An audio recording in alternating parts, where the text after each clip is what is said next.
അതിർത്തി രക്ഷാസേനയിലെ മറ്റു 3 സഹപ്രവർത്തകരോടൊപ്പം ജമ്മുകാശ്മീരിലെ ചെനാബ് നദിയിൽ പട്രോളിംഗ് നടത്തുന്നതിനിടെയാണ് സത്യശീൽ യാദവ് സഞ്ചരിച്ച ബോട്ട് അപകടത്തിൽപ്പെട്ടത്. ആത്മരക്ഷാർത്ഥം പുറത്തേക്ക് ചാടിയ സത്യശീൽ യാദവ് ഒഴുക്കിൽപ്പെട്ട് പാകിസ്ഥാൻ അതിർത്തിയിൽ എത്തുകയായിരുന്നു.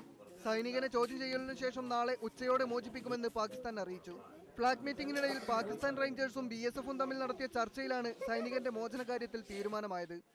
സത്യശീൽ യാദവ് പാകിസ്ഥാൻ പിടിയിലായിട്ടുണ്ടെന്നും ഔദ്യോഗിക നടപടിക്രമങ്ങൾക്ക് ശേഷം അദ്ദേഹത്തെ മോചിപ്പിക്കുമെന്നും അറിയിച്ച് ആർമി ഹെഡ്ക്വാർട്ടേഴ്സിൽ നിന്നും തങ്ങളെ വിളിച്ചിരുന്നുവെന്ന് സൈനികന്റെ കുടുംബവും അറിയിച്ചു.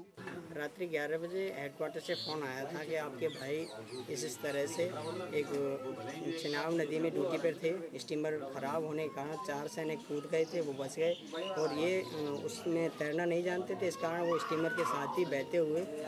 സൈനികൻ ഇപ്പോൾ പാകിസ്ഥാൻ സൈന്യത്തിന്റെ മാക്വില്ല ക്യാമ്പിലാണുള്ളത്. നീന്തൽ വശമില്ലാത്തതിനാലാണ് സത്യശീൽ യാദവ് അപകടത്തിൽപ്പെട്ടതെന്നാണ് വിവരം.